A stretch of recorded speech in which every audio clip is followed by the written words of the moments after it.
الله أكبر الله أكبر.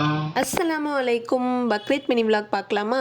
இது வந்துட்டு முன்னாடி நாள், பக்ரீத்துக்கு முன்னாடி நாள் எடுத்த கிளிப்பிங்ஸ் தான். முன்னாடி நாள் நைட் டின்னர் பார்த்திங்கன்னா சிம்பிளாக தோசை அண்ட் தேங்காய் சட்னியோடு முடிச்சாச்சு. அண்ட் முன்னாடி நாளே கொஞ்சம் ப்ரிப்லாம் பண்ணி வைக்கலான்னு சொல்லிட்டு நெய் கொஞ்சம் ரெடி பண்ணி வச்சுட்டு, அப்புறம் உதிரிப்பூ வாங்கிட்டு வந்திருந்தாங்க, அதையுமே கட்டி வச்சாச்சு. அப்புறம் கொஞ்சம் இஞ்சி பூண்டு இது எல்லாமே உரித்து ரெடி பண்ணி வச்சாங்க ராதிமா. அதுக்கப்புறம் பார்த்திங்கன்னா நைட்டு எல்லாருமே மருதாணி வச்சாங்க. எனக்கும் ஆசையாக தான் இருந்தது, பட்டு இந்த 2 குட்டீஸையும் வச்சுட்டு வைக்க முடியல இந்த டைம்.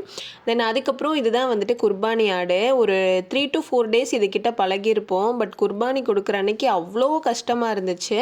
ஏன்னா இந்த ஆடு அவ்வளோ ஃப்ரெண்ட்லியாக பழகுச்சு. ஸோ நீங்கள் குர்பானி கொடுக்கறதுக்காக ஆடு வாங்குறீங்கன்னா கண்டிப்பாக அது கூட பழகாதீங்கன்னு தான் நான் சொல்லுவேன். ஏன்னா அவ்வளோ கஷ்டமாக இருந்துச்சு. அவ்வளோதான். இது வந்துட்டு பார்த்திங்கன்னா ஈத் டே. ஜென்ஸ் எல்லாருமே காலையில் 7:30க்கே தொழுக போயிட்டாங்க. தென் நாங்களுமே வீட்டில் தொழுதுட்டு பிரேக்ஃபாஸ்ட்லாம் சாப்பிட்டாச்சு.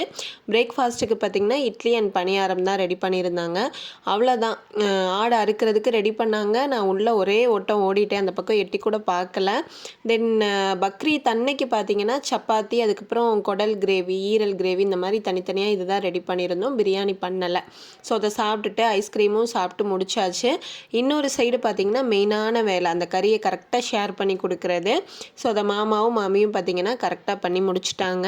தென் இது வந்துட்டு ஃப்ரைடே அன்னைக்கு தான் வந்து பிரியாணி ரெடி பண்ணியிருந்தோம். நல்ல சீரக சம்பா அரிசியில் மட்டன் போட்டு சூப்பராக வந்து மாமியார் தான் பார்த்திங்கன்னா பிரியாணி செஞ்சுருந்தாங்க. அது கூடவே வந்து சிக்கன் 65, ஆனியன் ரைத்தா, ஸ்வீட்டுக்கு வந்து பாயாசம் பண்ணியிருந்தோம். ஸோ ஃப்ரைடேவுமே பார்த்திங்கன்னா வெளியே கொஞ்சம் சாப்பாடு கொடுக்க வேண்டியது இருந்தது.